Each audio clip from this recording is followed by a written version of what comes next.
know she'll be the death of me, at least we'll both be numb. And she'll always get the best of me, the worst is yet to come. But at least we'll both be beautiful and stay forever young. This I know, this I know. She told me don't worry about it. She told me don't worry no more. We both knew we can't go without it.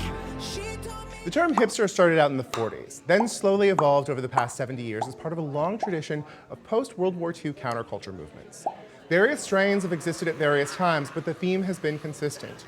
Rich white kids acting like they're not rich or white. The term hipster has its roots in the 1940s, when the word hep was popularized on the jazz scene. The origin of the word seems to be from a slang term for opium, or possibly from an African word for having your eyes opened. The first recorded use of hipster was in the liner notes to a 1944 album.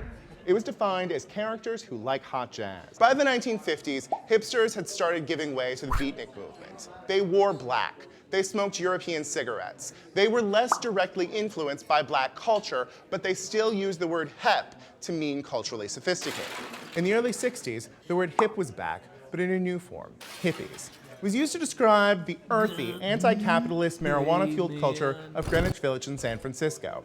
Zoot suits were gone, but hip remained, and it had listened to a lot of Joan Baez. In the late 1970s, a new subculture of hipness was born in Harlem, hip-hop, which centered around rap, dancing, and graffiti. Black people finally got their word back.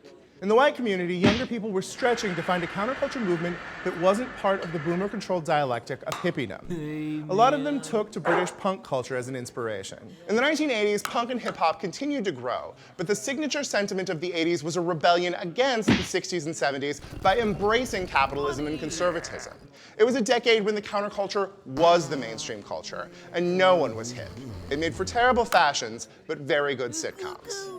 By the 90s, hip-hop had gone mainstream and the hippies were in their 40s. Hipness was no longer hip. It was Paula Abdul. So people started showing their cultural sophistication ironically by emphasizing how unsophisticated they were, how unwashed, how unhipped, how grungy.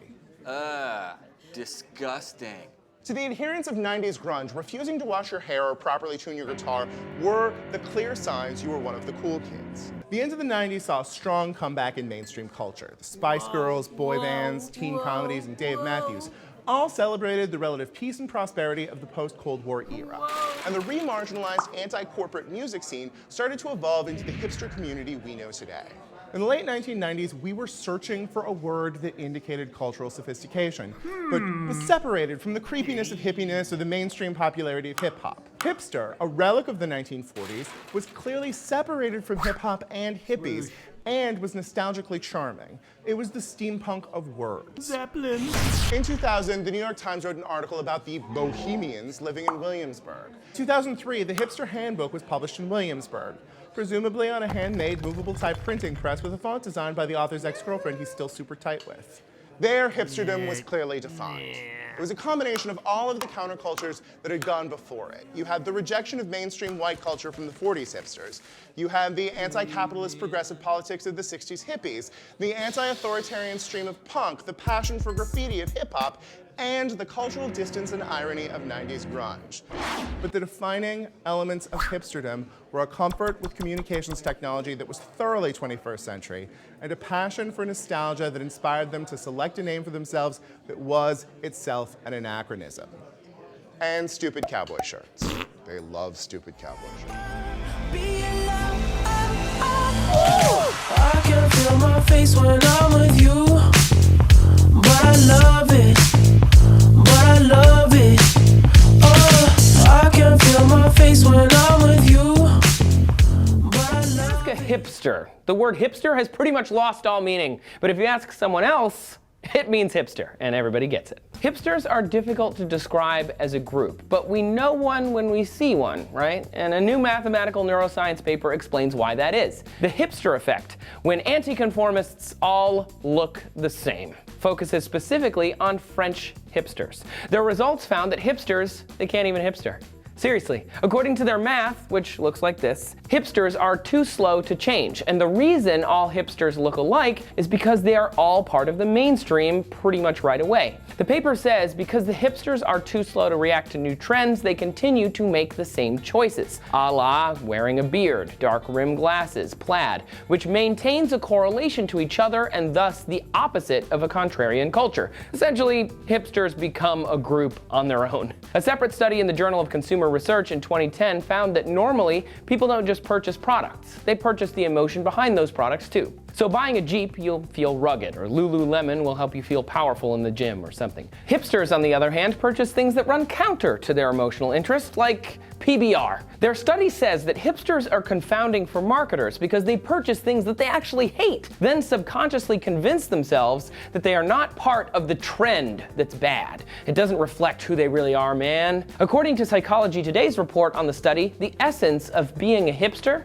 is pretending you aren't one. Which is super interesting if you think about it, because this new math study sort of vogues with their assessment. The researchers also determined the ability of a hipster to see the trend of wearing plaid or a beard or something is more difficult the closer they are to another hipster. For example, two people in the same friend group won't see themselves as alike, because even though that they're both wearing vintage high school sports team t-shirts they got of Goodwill, a stranger at a coffee shop would notice it right away and they wouldn't. The further you are from the system in question, the easier it is to spot the correlation. Plus, the science of the hipster isn't just limited to clothes and trends. There's also huge music scenes associated with counterculture. A service called Priceonomics used data from Facebook in Congress with a music blog called Pitchfork to determine how underground and therefore hipster a band could be. It was pretty accurate for 2013. Bands like Sun Kill Moon and The Field were considered very hipster. They had lots of critical acclaim, but very few shares and mentions on a giant social network, Facebook. While Vampire Weekend was only a teeny bit hipster because people shared it way too often, way too pop culture, guys. Justin Timberlake, not hipster in the least.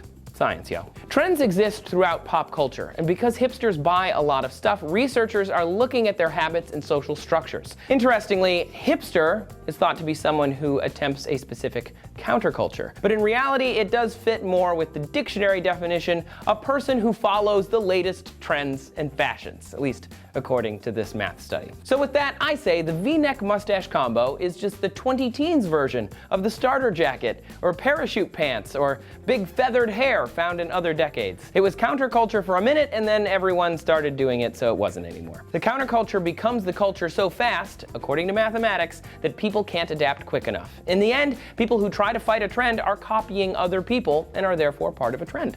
Are you a hipster? Say it, be proud, go ahead down in the comments, let us know. If not, just tell us your favorite hipster spotting story, because we've all got one. Go ahead and subscribe to D News while you're at it, and thanks for watching.